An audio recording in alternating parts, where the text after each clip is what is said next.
Good morning. And I just put a cough drop in my mouth, so words come out or a drop, just disregard. Really not so bad. Is it really so bad when you're inconvenienced or delayed? Is it really so bad when someone says something you disagree with? Is it really so bad, or are you just in the habit of assuming it is? Is it really so bad when things don't go exactly the way you wanted? Is it really a good use of your time and energy to be offended, put out, anxious, angry, resentful? Take a deep breath and be thankful. Smile, relax, look around the beautiful, unique moment in which you're immersed. Many things are not nearly as bad as you assume them to be. Step back from those assumptions, from the stress and anxiety they induce. Deal with the difficulties, but don't add to them. Remind yourself it's really not so bad, and get on with living a positive and joyful life. Thank you. Thank you. Yeah. We get to sing now. Hymn number 1, Abide With Me, verse 1, 2, and 3. That's Abide With Me, verses 1, 2, and 3. If you'll stand, please.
The ragweed is in bloom.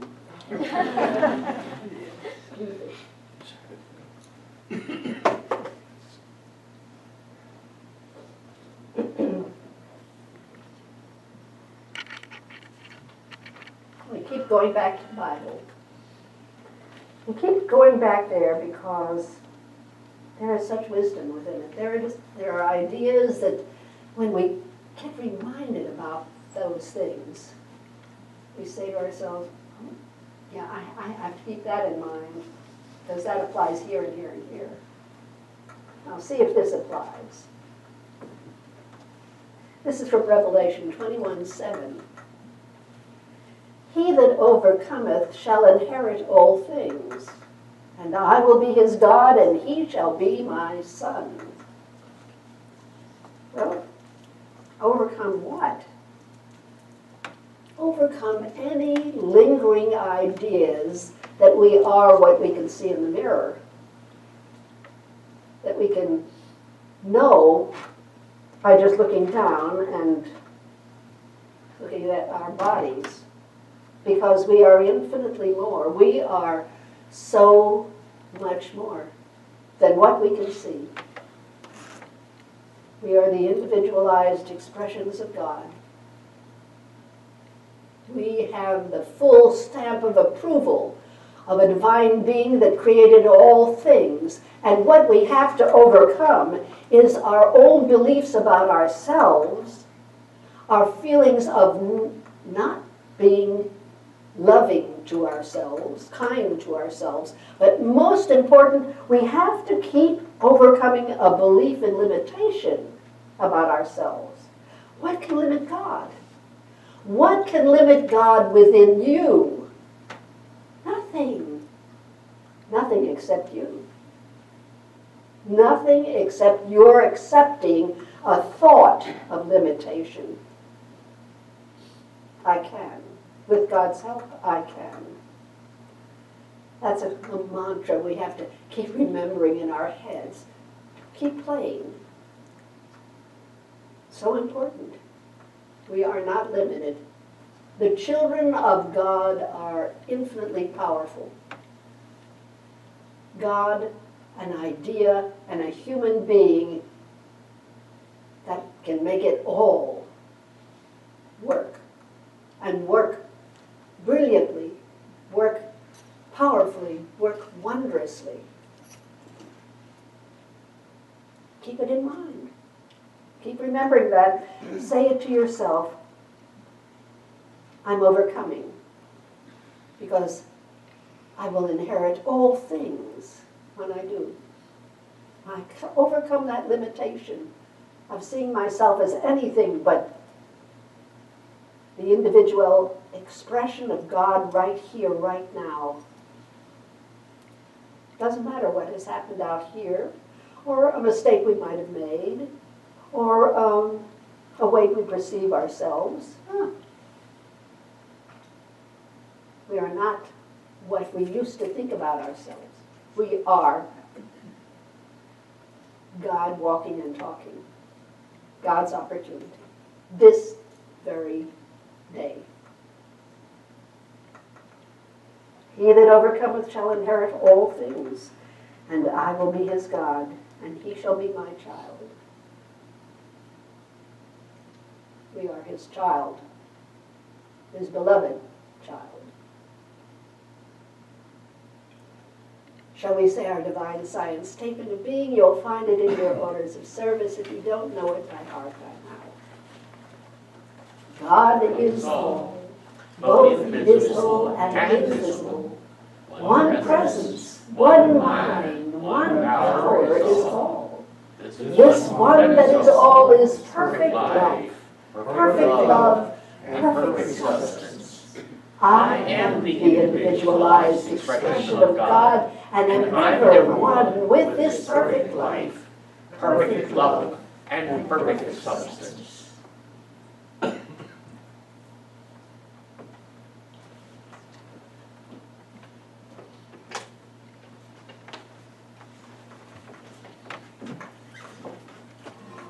Well, I was a little late getting here this morning because I knew there was a song that I wanted to do for today, and I couldn't remember what it was. and it was driving me crazy, so I went ahead and worked up something else, and then about 5 minutes before I was ready to leave, I went, that was the song. And it was one I had written, so I had to jot the words down, because I don't perform my songs, my original songs, out very much. But if you'll bear with me, we'll see what happens here. This is called Time.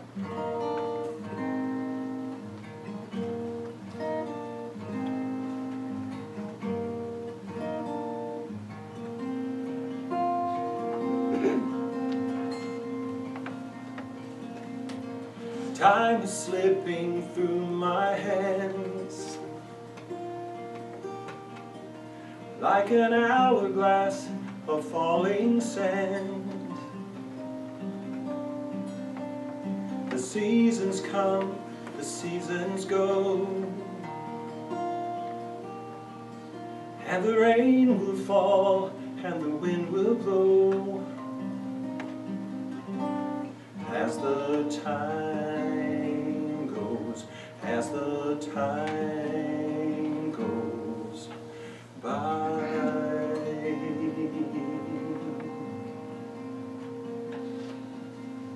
The sun will set and the sun will rise, and the moon and stars will fill the skies, giving life to hopes and dreams, and the promise each new day brings, as the time goes, as the time goes by.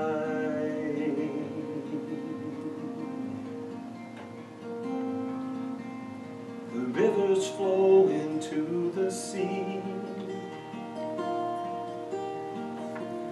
as time turns to eternity, and we are all just grains of sand in the hourglass of life has. Time goes, time goes, as the time goes by.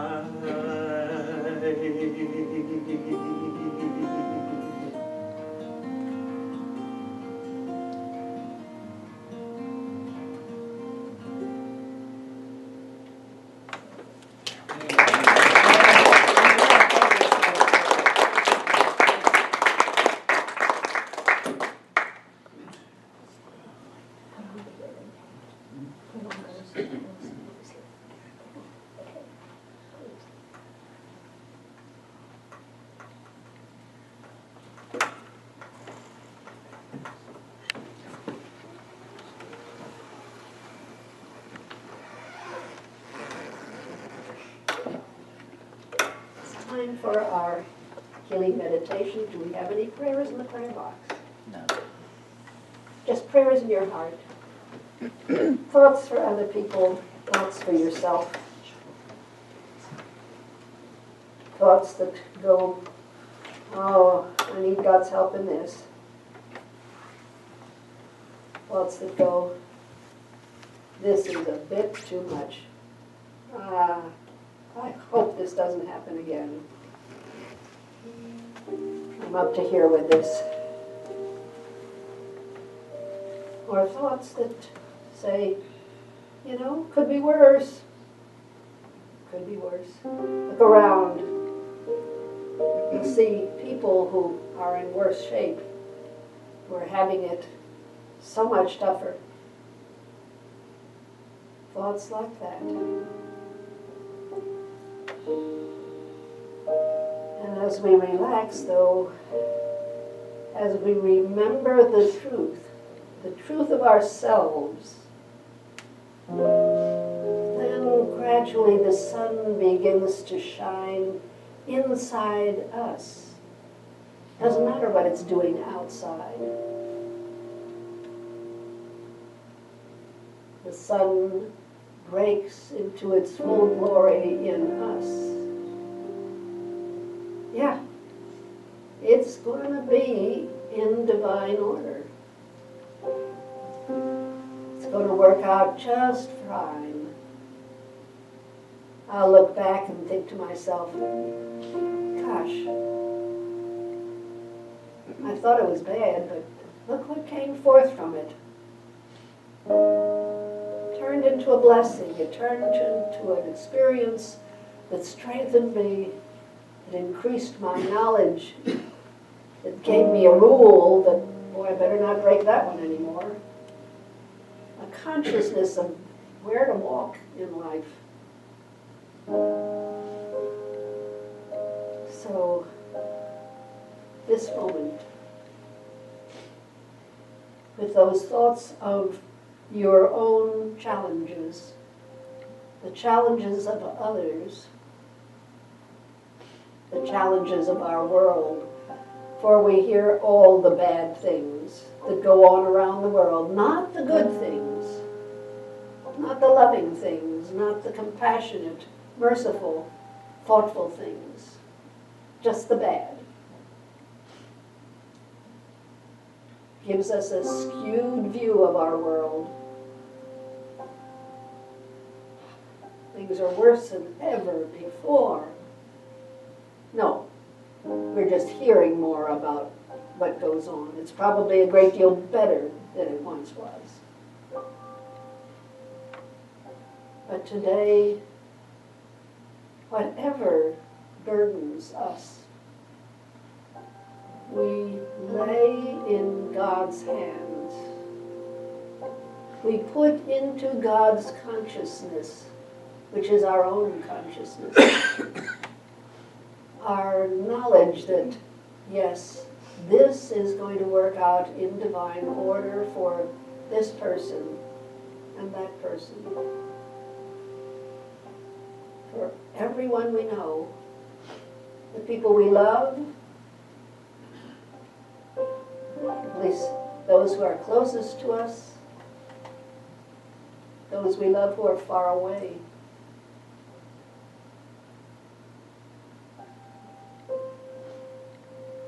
Right now, we give thanks for this day and all the good that it holds. We give thanks for the challenges, because we know they're not permanent. We know the sun is shining in us, supporting us, helping us, giving us that true view of what things are truly like. God-filled. In the next 90 seconds of silence that we're going to have, I invite you to know the truth of yourself and know the truth that God is with you in every challenge, is with the people you know, the people you love, in every difficulty, in every sense of not knowing what to do, in difficulty in making decisions, in opportunities for blessing. The truth is omnipresence. And we dwell in that consciously right now.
Come unto me, all ye who labor and are heavy laden, and I will give you rest.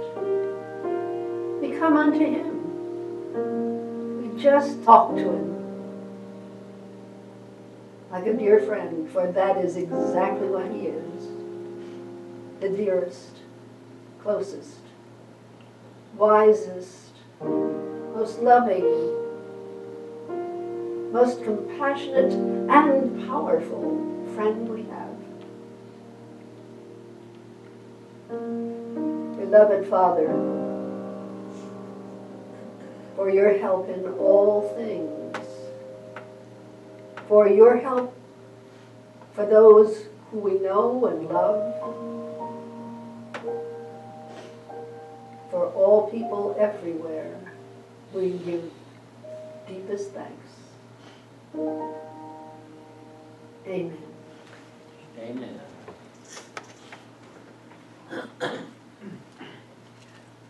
If you would excuse me for a moment.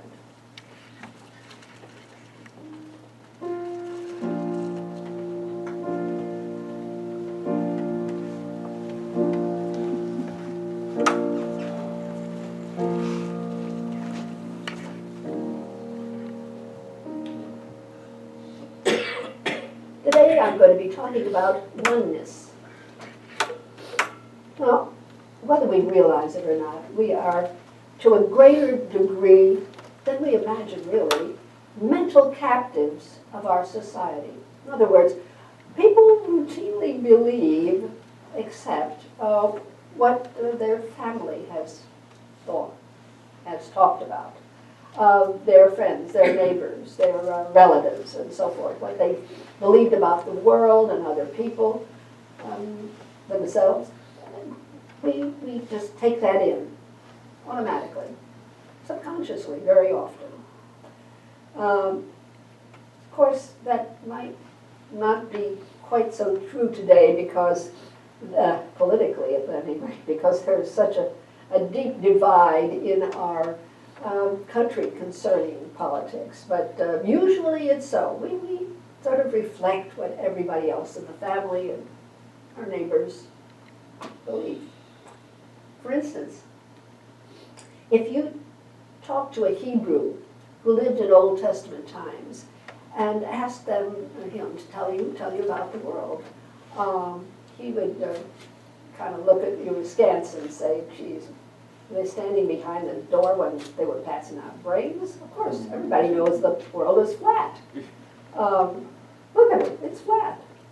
The sky is a solid dome, and it rests on the horizon. The dome, or rather the circle of the horizon. And if you see these points of light in the sky moving, that means the dome is moving a little bit, that's all. Everyone in his society knew these things. He was taught them from the time he was tiny. And what's the matter with you? You don't believe this. But these semi-nomadic Hebrews in, say, 1000 BC were contemporaries also of the Sumerians and the Babylonians, who had very sophisticated ideas about the heavens, beliefs that were based on observation of the heavens. The ancient Babylonian priest astronomers were very accurate in keeping records of lunar and solar eclipses and the movements of the planets. They knew all about these things, while these hicks over the hill did not. Some of them, like Seleucus, was certain that the earth was round from his observations. He had discerned this from his observations, that it rotated on its axis and that it orbited the sun. He knew this 1,000 years before Christ. Now, what people largely believe about their world is influenced by the common beliefs, the beliefs of other people around them. And their place in society, of course, too. If you're one of the 1/100th of 1% who were very, very well-to-do, who were educated, then your beliefs would be, of course, different. one of the greatest sociological and social changes that ever took place between the early 14th century and the middle of the 17th century, and it was the Renaissance.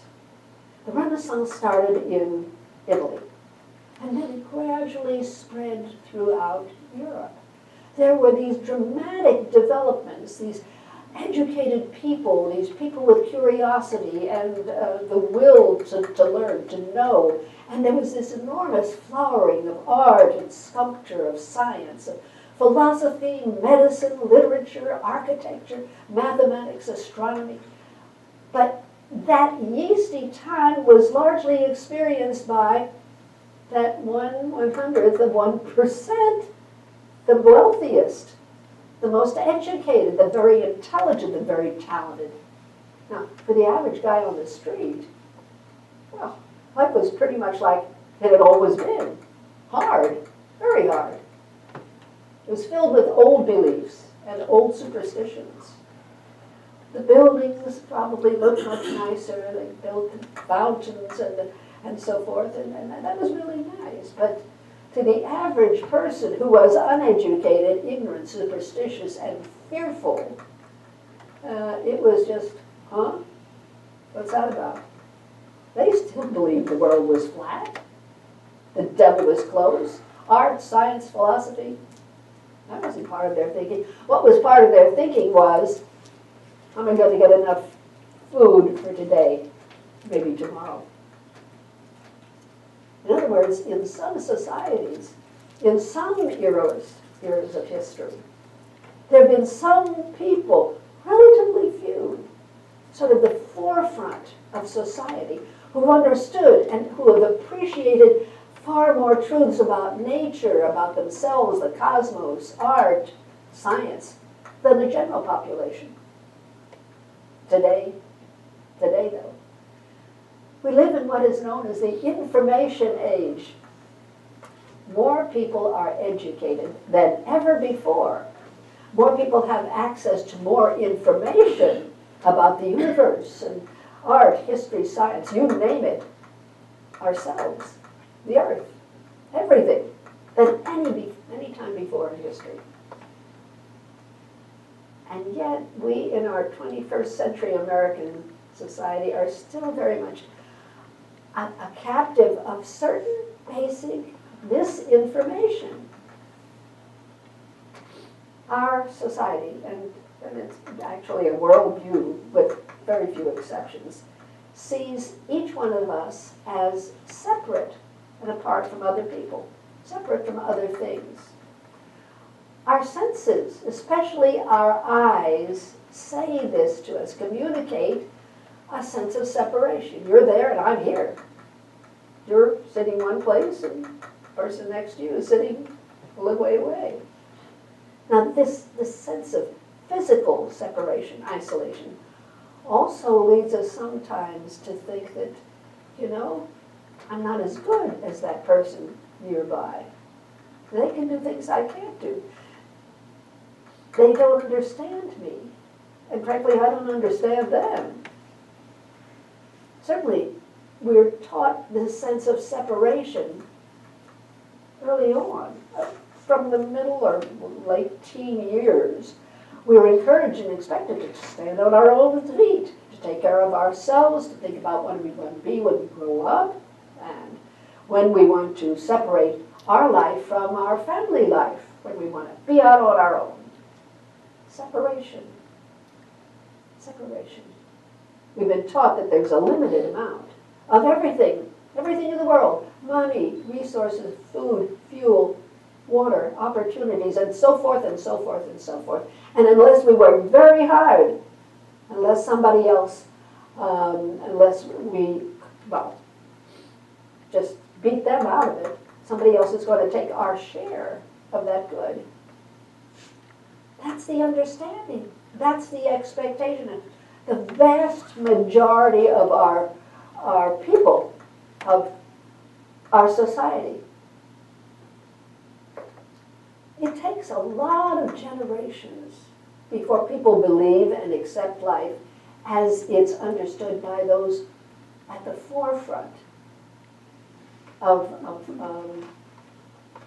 the vanguard of science, like physics, like economics, like psychology and sociology, and spirituality. In the economic chaos that took place in 2008 and 9, we were shocked to discover that every segment of American society is connected with everything else. The banks, the real estate, insurance companies, the environment, service industry, the auto industry, oil, manufacturing, travel, entertainment, and on and on and on. The whole economy is tied together. It's one thing. It's one fabric. And believe it or not, every other economy in the world is tied to our economy. There is oneness here, not separation at all. Greece went through a time when it wasn't able to, it was about to default on its bills. And every stock exchange in the world reflected it. It started going down. Now, it isn't just economics. Everything is connected to everything else. We can see that. That's evident out here. But it applies to so much more than just economics. Quantum physics long, long ago proved that the universe isn't just a collection of these separate things jostling around in empty space. I want to read you a quote that a physicist made. All matter exists in a vast quantum web of connection. And a living thing at its most elemental is an energy system involved in a constant transfer of information with its environment. The most essential aspect of life is not the isolated thing, whether a subatomic particle or full-fledged human being. It is the relationship itself, the inseparable connection between all things. We are not separate, we are one. We are connected. If we could see through different kinds of eyes, we could see that each one of us is a knot of concentrated energy, broadcasting, exuding part of that energy to everybody else, so that we're all connected. We are all interpenetrating each other's energy. We are inseparably connected, not only with every person and everything on this planet, but we are connected to an infinitely larger, indeed a universal field of energy, which is the starting place, the genesis, the cause of all things. We call it God. Other people call it Om. Still others call it Allah. 1,000 different names, all meaning the same presence. Just as our science, senses and our society have taught us that we're separate from others, we've also believed that we were separate from this omnipresent divine force. We were here and God was, I don't know, in heaven, wherever that was, somewhere else. That's not the truth. That is not the truth.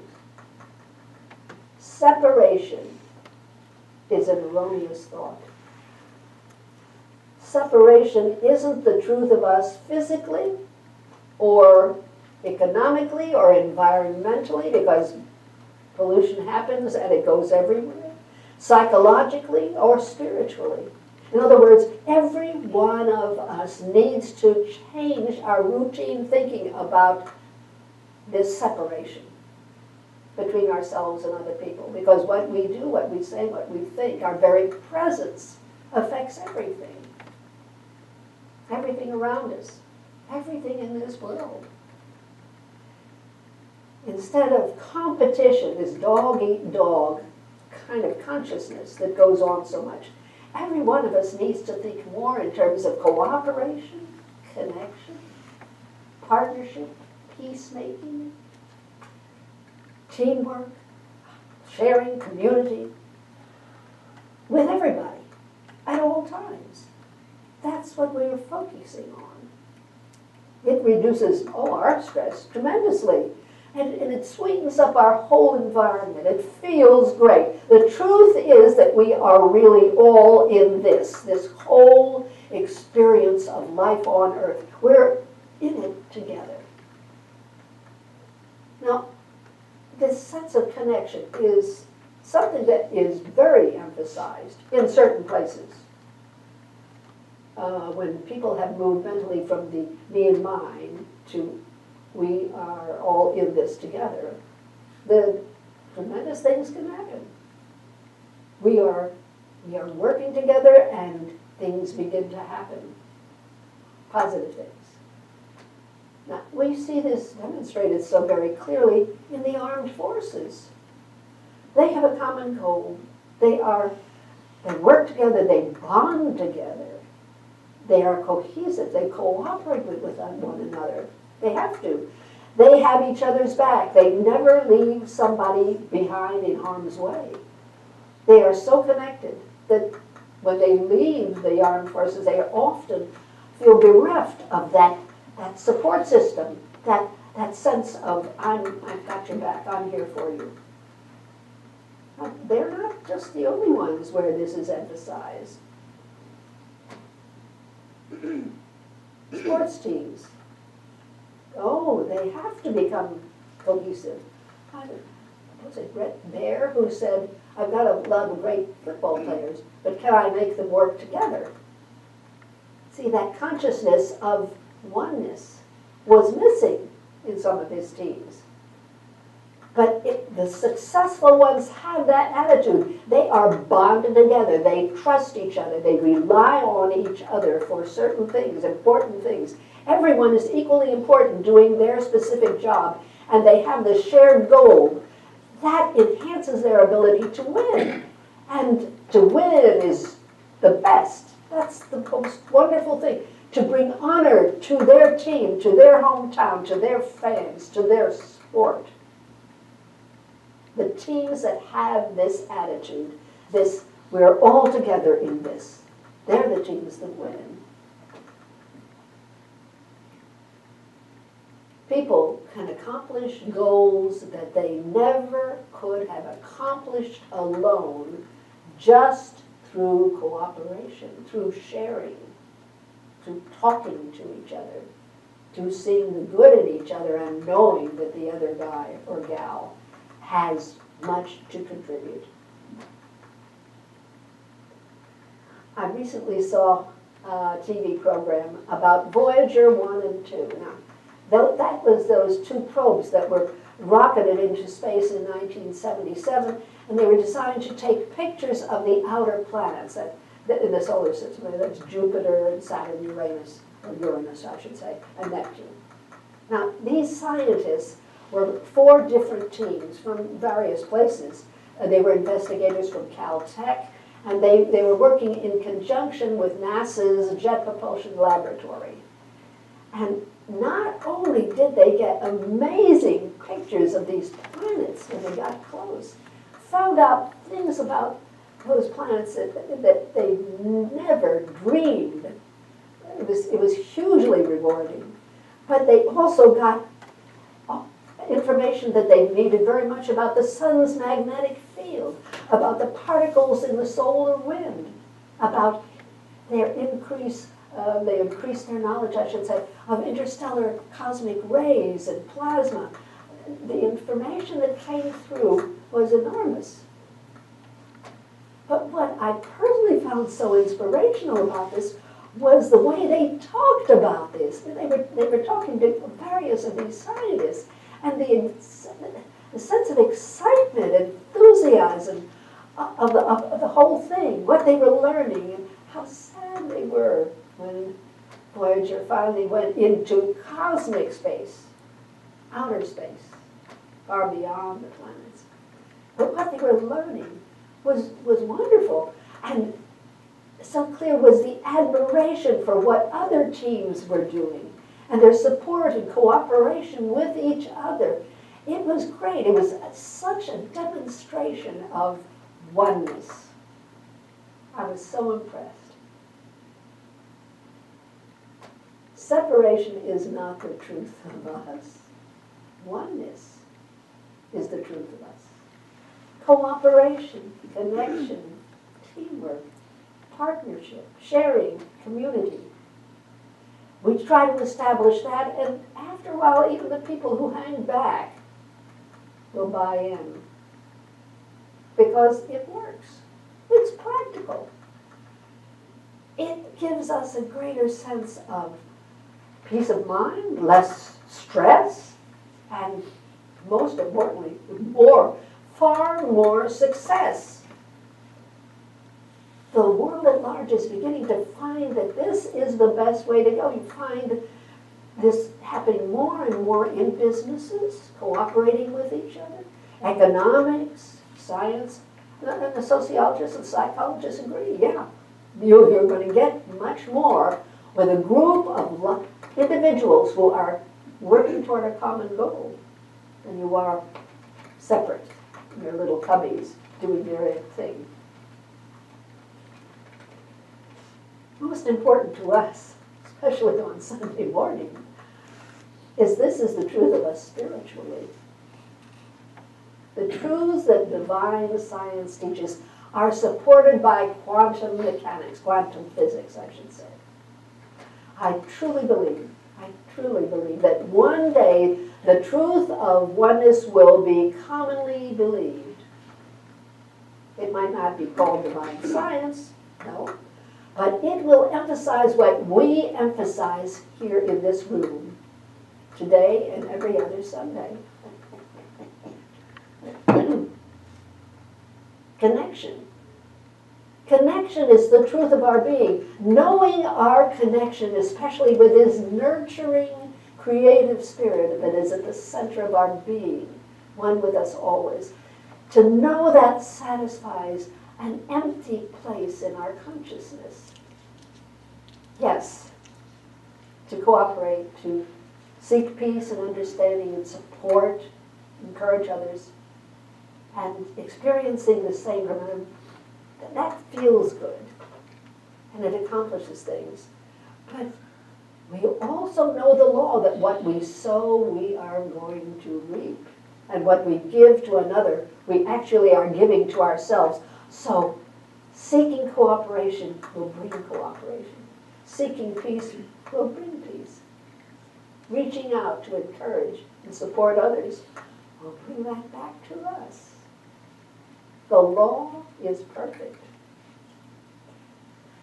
When this mental change, and it takes a while before we accomplish it, when this mental change from separation to a sense of connection with everybody is assimilated into our routine thinking, we're going to discover a sense of harmony within ourselves, of peace, better experiences than we usually have had in the past. Abundance. We even get healthier because we're not so stressed out.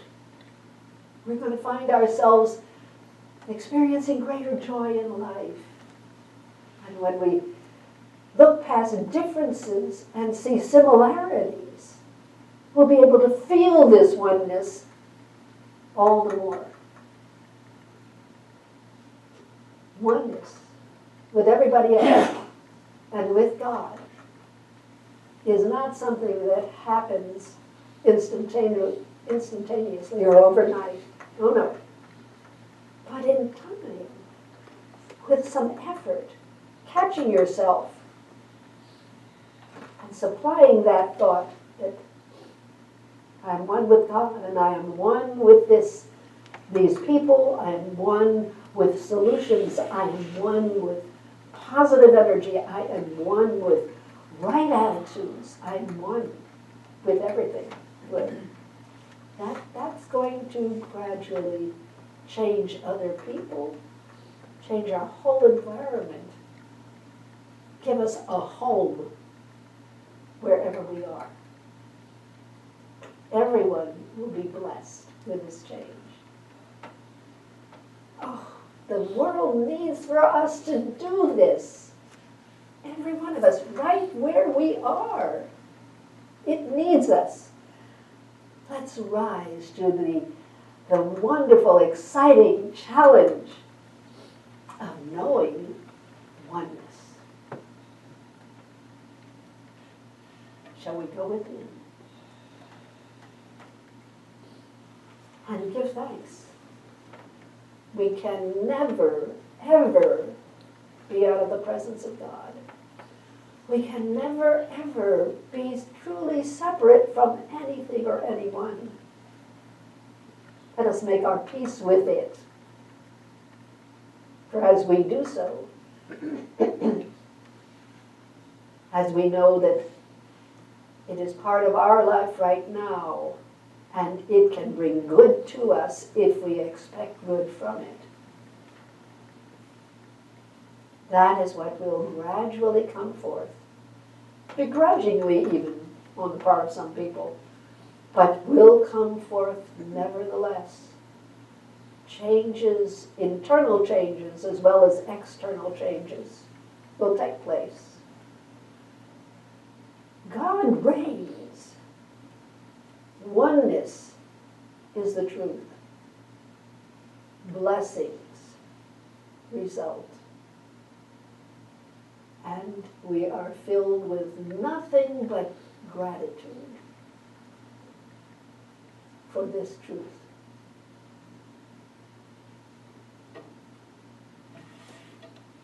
Amen. Amen.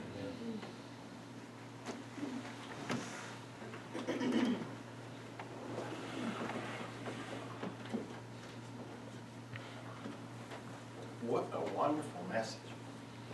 It was. Thank you. I'm going to leave here this week and apply this. I feel now. I feel the energy. I feel the connection, and I feel the oneness. Very nice. I wish my song had something to do with it, but I wanted to have a little fun. So last night I put a song on Facebook, and I thought, gosh, I think I'll do this morning because there are three words: wonderful, beautiful, and adorable. And we don't tell each other enough how wonderful and beautiful and adorable each and every one of us are, because we are in our own special way. So y'all join in with me if you can here. Let's see. This was kind of new to me too. It took me 25 takes to get this on Facebook last night. I'm hoping it's only going to take me one this morning. You're wonderful. You're so wonderful. I can't say it enough. You're made of nothing but love. You're so wonderful. And you're beautiful. Yeah, you're so beautiful. From the inside out and from the outside in, you're so beautiful. And you're adorable. Yeah, you're so adorable. You're like a teddy bear. You know it just ain't fair. You're so adorable. If I took these three words and put them in a box and shook them all up just to see what I got, when I open the lid, I know just what I find. A beautiful you with a beautiful mind. You're wonderful. Yeah, you're so beautiful. And you're adorable. Yeah, that's what you are. If you ask me a question of multiple choice, which of these three words describes you the most? I could not answer A, B, or C. You're all of the above, so my answer is D. And you're wonderful. Yeah, you're so beautiful. And you're adorable. And that's what you are. One more time. You're wonderful. You're so beautiful. And you're adorable. And that's what you are.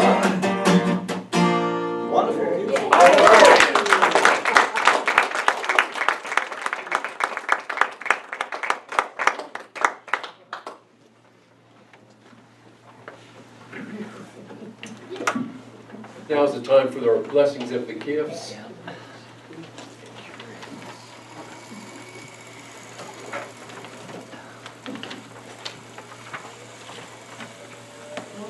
Please recite with me prayerfully the blessings of the gifts. Today, I acknowledge God, omnipresent, as the source of all good, as the source of my good. With this acknowledgement, I accept His will, which is abundance in every aspect of my life. I release all thoughts of lack and limitation, and I am open and receptive to the increased flow of abundance to me right now. I joyfully accept the gifts of life and give freely the special gift that I am. Through me, God omnipresent blesses and multiplies this gift for all. Thank you, dear God.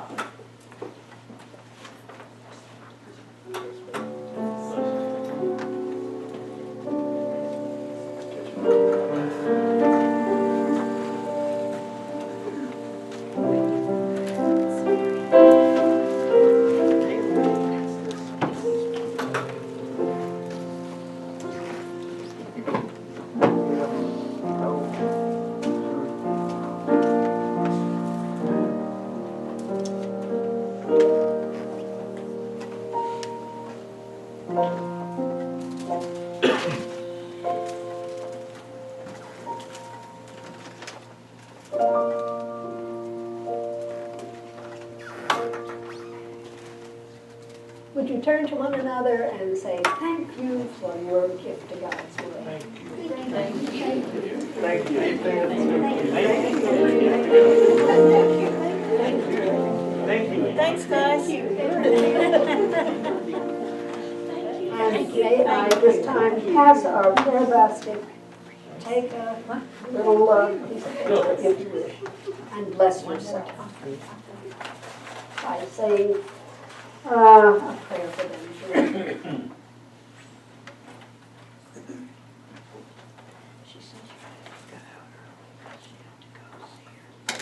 Good morning. Good morning. Now we can hear. You had it turned off. I thought there was something wrong. That's okay. We got it. Try to make the announcement short. I say that all the time, but it doesn't happen. So, anyhow, first off, we want to say we've been, yes, all of you know we've been collecting change for the church and the boxes back there. And I was told to remind everybody to please remember to put your change in the box. So Martha collects it at the end of each week just about, and she takes it, gets it counted, and then she gives it to Laurel and put it in the bank. So anyhow, you might not think it adds up to much, but we did this, last year, year before, and we've got quite a bit of money just by people turning in their change. So I have a jar for dimes and pennies. I separate it all out, but I give some to myself and I give some to the church. So, you know, just whatever, how you want to do it, just we will take whatever you would like to give us. So, anyhow, next Sunday, first we go back to 11 o'clock service. So it's hard to believe that summer is over and we're going into September, but we'll be going back to the 11 o'clock service next Sunday. Also next Monday, which is Labor Day, we will have our picnic over at Oak Grove. You've got it reserved, correct? It is open. It's open, okay. And we're going to have it, be there around 11:30 or so, and we'll hamburgers and hot dogs. You said last week something about having it as a fundraiser. How'd you want to do that as far as the money goes? Well, you and I were going to talk about that. And we haven't done that. Usually it's $5. Right. But if you want to give extra, we could use that as a fundraiser, and I would just give whatever is extra after I buy the supplies to the Right. church. Right. So- And we did have some supplies left from the last time, so we won't have quite that expense again. But we had money left over last time also. But it is $5 to pay for the hamburger, help pay for the hamburgers and hot dogs. So we would really like to know by, well, next Sunday, I guess, because the picnic's on Monday, right? So we'll need to know exactly who all is coming, so she'll know how many hamburgers to get. But I think she'd probably like to know before Sunday, so she don't want to go shopping on Sunday. So. Anyhow, we'll figure that out, and so I know most people have said they're looking forward to it. So anyhow, we'll be announcing that again too.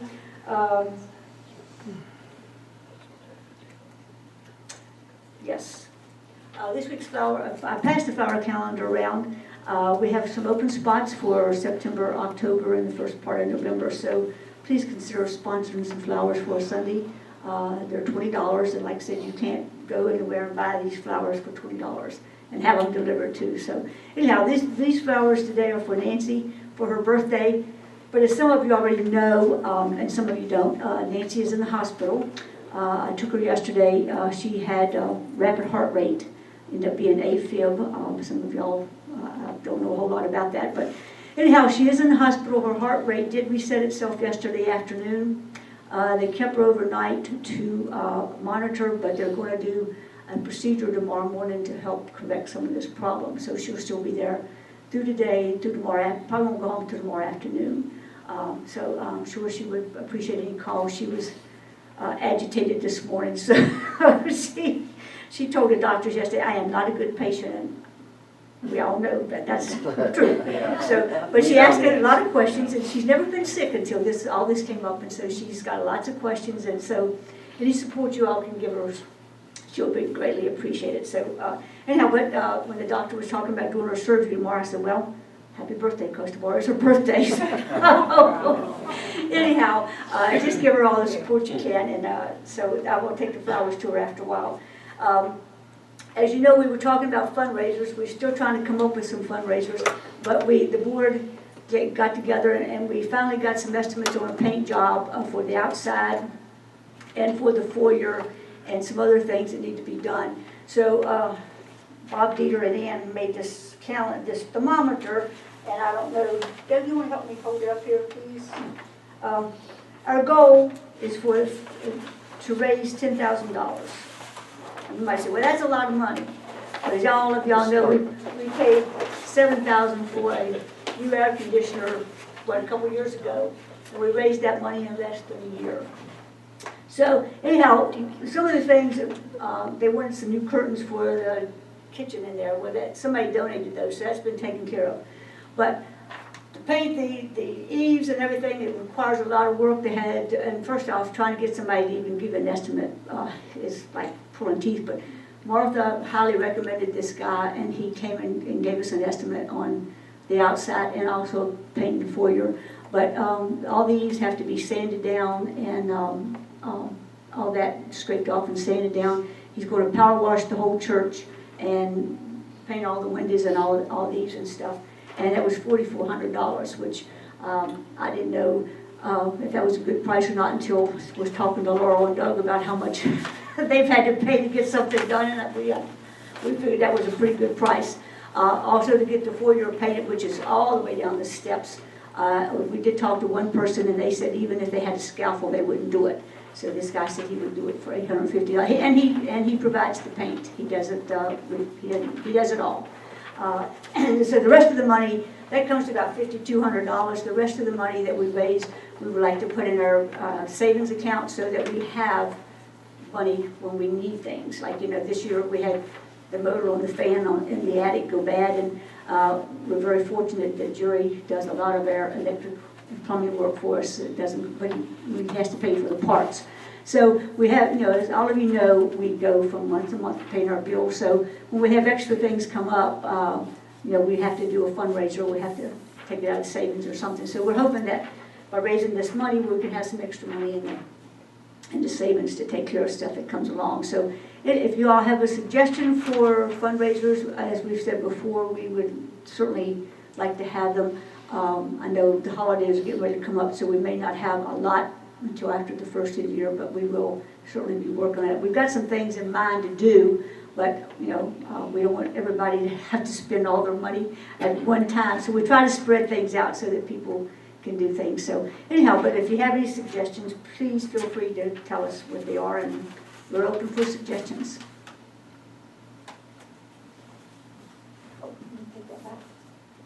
Kate, I'm going to help you flip burgers Tuesday.